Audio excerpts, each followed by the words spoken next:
नमस्कार विद्यार्थ्यांनो, मी वैशाली देशपांडे आज तुमच्यासमोर घेऊन आली आहे आपल्या पुस्तकातील पाठ दुसरा इतिहास लेखन भारतीय परंपरा भाग पहिला.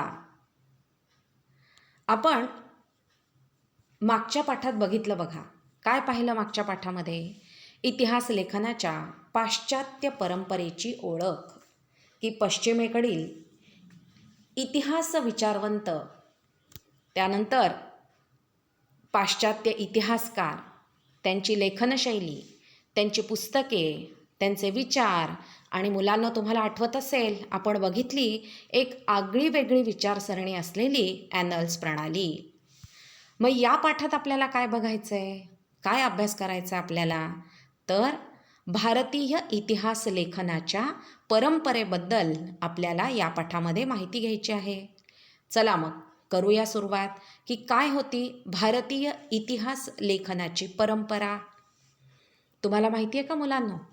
प्राचीन भारतामध्ये पूर्वजांचे पराक्रम, दैवतांच्या परंपरा, सामाजिक स्थित्यंतरे म्हणजे बदल, या सगळ्यांच्या आठवणी, स्मृती कशा जपल्या जात होत्या?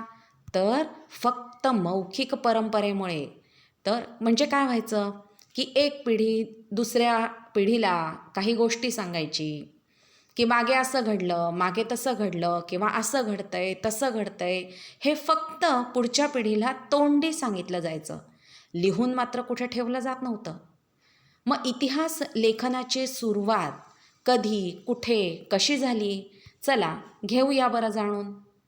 तर प्राचीन काळातील इतिहास लेखन बघा, हडप्पा संस्कृतीमध्ये काही प्राचीन लेख मिळाले आणि त्यांच्या आधारे काय समजलं, की भारतामध्ये लेखनकला इसवी सन पूर्वी 3ऱ्या सहस्त्रकापासून किंवा त्याही पूर्वीपासून अस्तित्वात होती असं दिसून येतं. म्हणजे लेखनकला भारतामध्ये फार पूर्वीपासून अस्तित्वात होती असं हडप्पा संस्कृतीमध्ये जे प्राचीन लेख मिळाले त्याहून समजतं.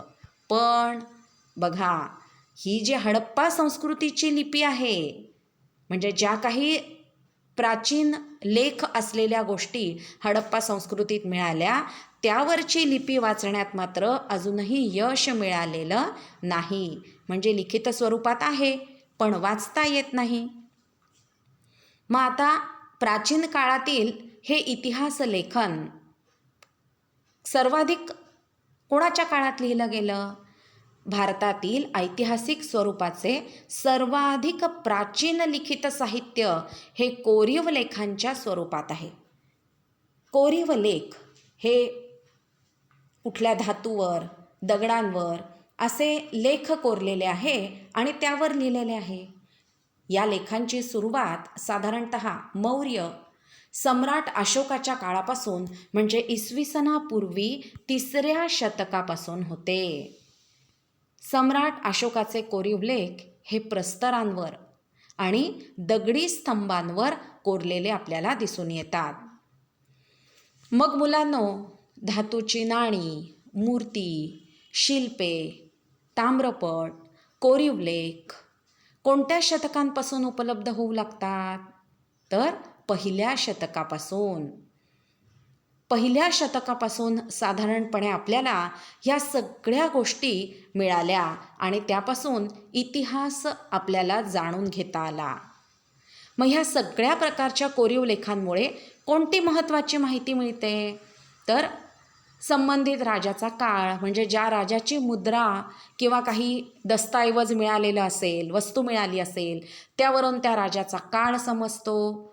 त्या राजाची वंशावळ, कोण कोण त्याच्या वंशात होऊन गेले, त्याचा राज्यविस्तार कुठपर्यंत झालेला होता, त्या काळची शासन व्यवस्था कशी होती, त्या राजाच्या काळात कोणकोणत्या महत्त्वाच्या राजकीय घडामोडी घडून आल्या, त्यावेळची समाजरचना कशी होती, तेव्हाचं हवामान कसं होतं, आणि त्या काळी दुष्काळ वगैरे ह्या काही घटना घडत होत्या का, ह्या सगळ्या गोष्टी या कोरीव लेखांमुळे आपल्याला मिळतात.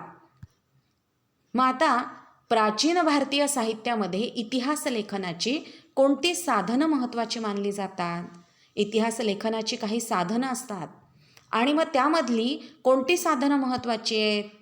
तर रामायण, महाभारत ही महाकाव्य जी अत्यंत पूर्वी लिहिल्या गेलेली आहेत, त्या महाकाव्यांवरून सुद्धा आपल्याला बराचसा आपल्या भारताचा इतिहास समजतो.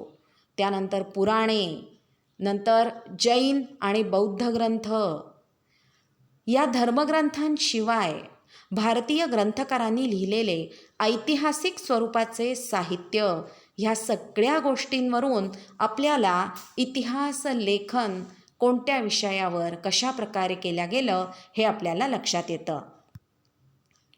आणि शिवाय परकीय प्रवाशांची पण प्रवास वर्णनं आहेत.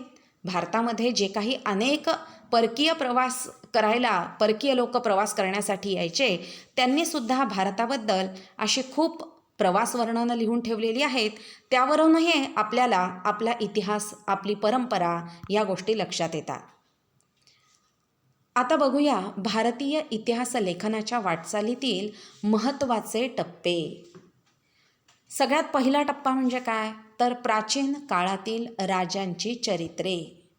त्यानंतर राजघराण्यांचे इतिहास सांगणारे लेखन.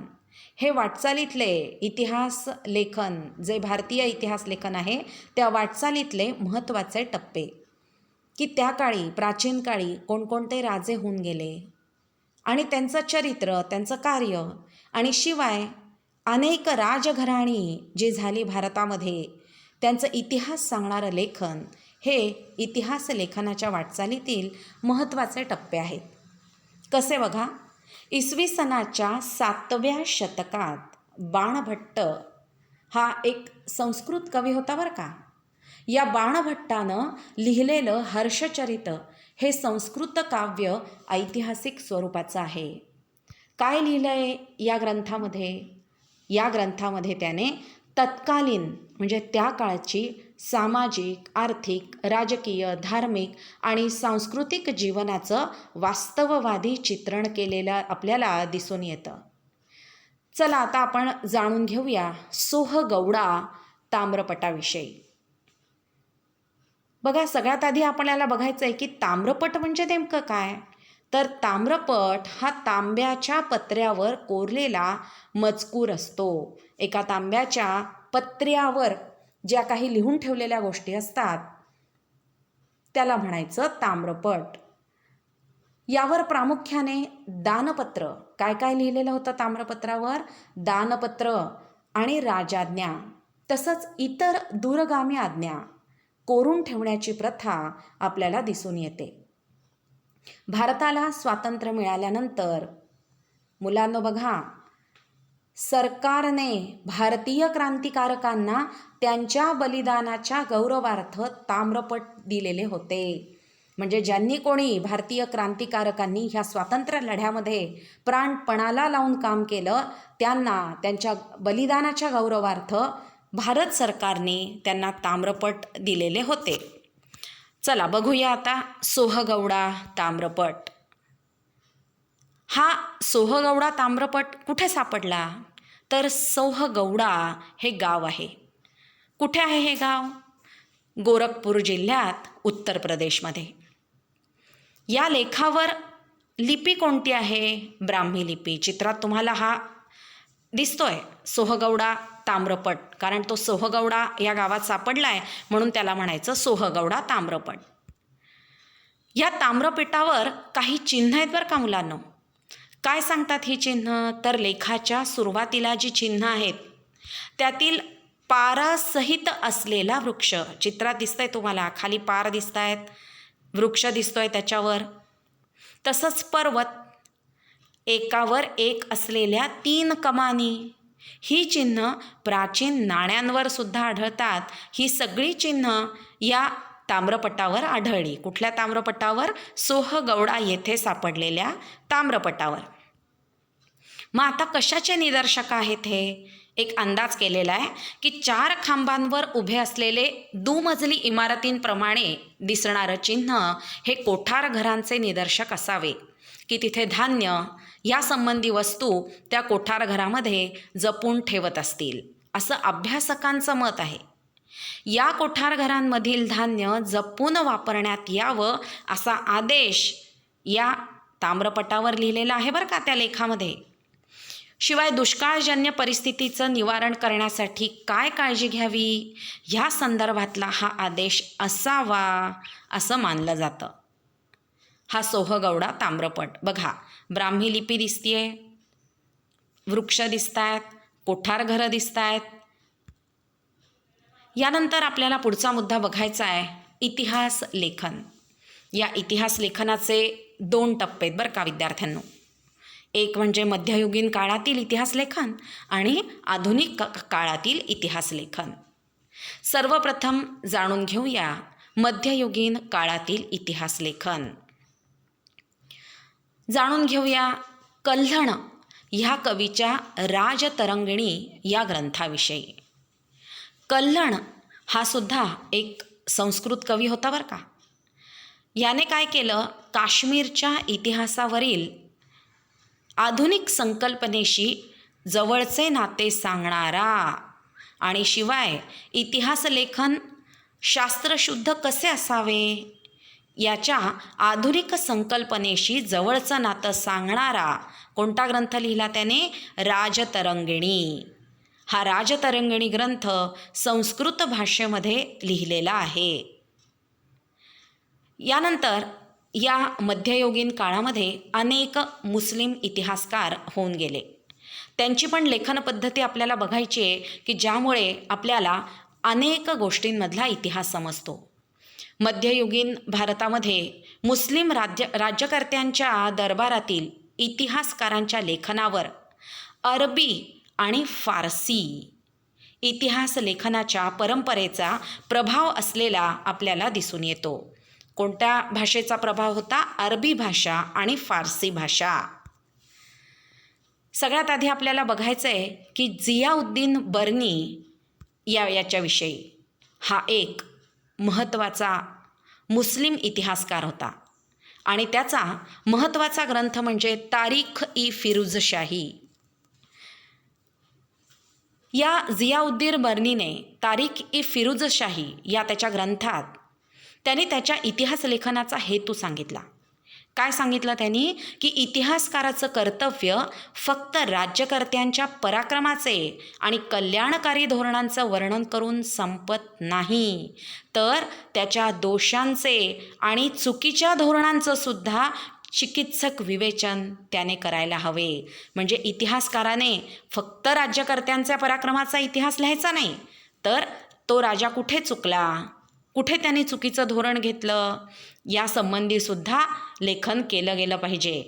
आणि एवढंच नाही तर संबंधित काळातील विद्वान व्यक्ती कोण होत्या, कोण अभ्यासक होते, त्यांनी कोणतं साहित्य लिहिलं, साहित्यिक कोण होते, संत कोणते होऊन गेले, यांचा सांस्कृतिक जीवनावरील प्रभाव काय झाला याही गोष्टी लक्षात घ्यायला हव्या असं जियाउद्दीन बर्नी याने सांगितलं.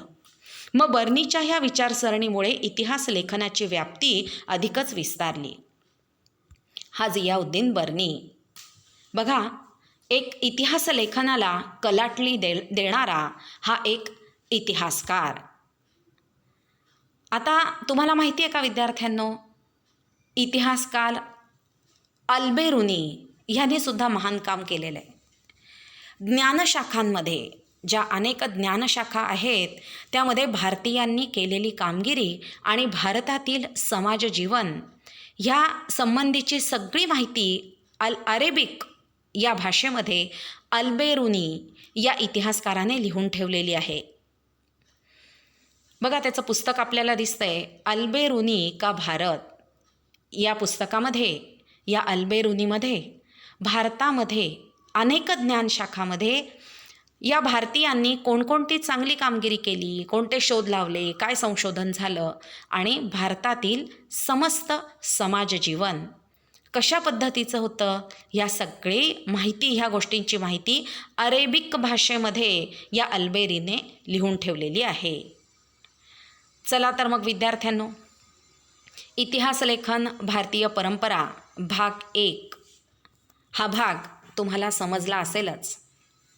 माझे आधीचेही सगळे भाग तुम्हाला पहिल्या पाठाचे बघायचे असतील तर माझ्या या चॅनलला निश्चित लाईक, शेअर, कमेंट आणि सबस्क्राईबसुद्धा करा. लवकरच या पाठाचा दुसरा भाग घेऊन येते आहे. तोपर्यंत नमस्कार.